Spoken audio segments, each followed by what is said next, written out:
Staying in my car, I drive a 2006 Mini. Love this car, served me all throughout uni and A-levels before that. But it's 18 years old now, makes it 3 years younger than me. So it's nearing the end of its life, but it still gets me from point A to B, so that's what counts. I'm in my car today because I want to talk about self-driving cars. A big thing in America, not really over here thankfully yet, probably because we've got a little bit more sense over here.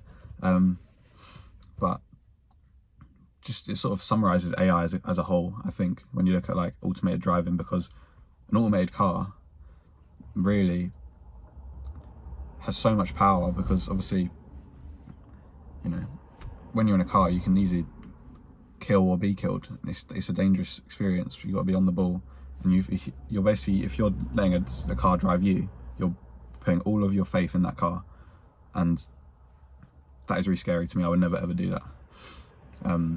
But it seems like that's the future. It's where it's going. All the big companies are looking into it. Tesla's already doing it. There's self-driving taxis in America, and it's, whilst, you know, using like AI to help, and technology in general to help increase safety is a good thing.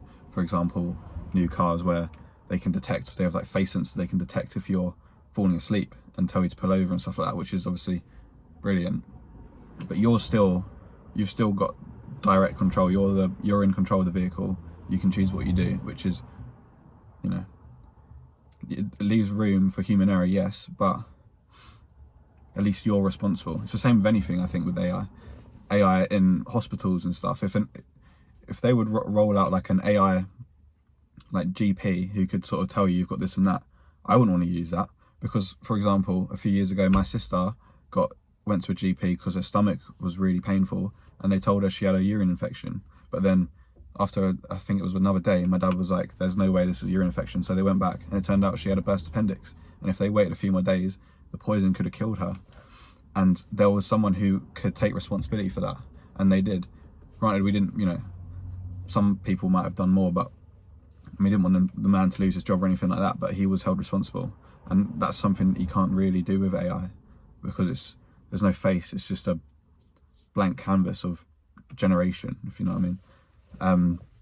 And that's what's scary to me with AI in stuff like healthcare and driving and machinery. And like, imagine if an AI created a building, for example, and then like with Grenfell Tower and that tragedy that happened with the cladding, what if an AI was responsible for that? Who do you blame? You can't blame the AI, because it's just spewing out a medium of everything it knows from learning from humans. But there's no one to blame, and that is scary, because when there's people to blame, then responsibility is upheld, I believe.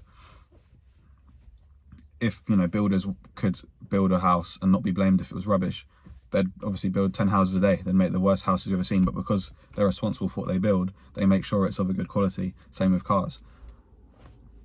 But I think I'm not ready for that, and it scares me, because even if it isn't a car, if there's a car in front of me and it's AI driven, then I don't trust it. You know what I mean? And obviously that's not a problem now, thankfully, because it's not a thing. But in the coming years, it seems like it might become a thing, and that is scary to me. But all we can do is wait and see.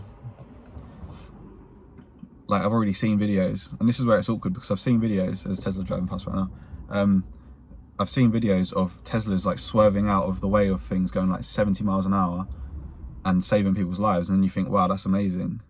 But then for me, it's still scary, because I've seen reports of things like AI would choose between a baby or like an old lady if it had to move out the way to hit one of them.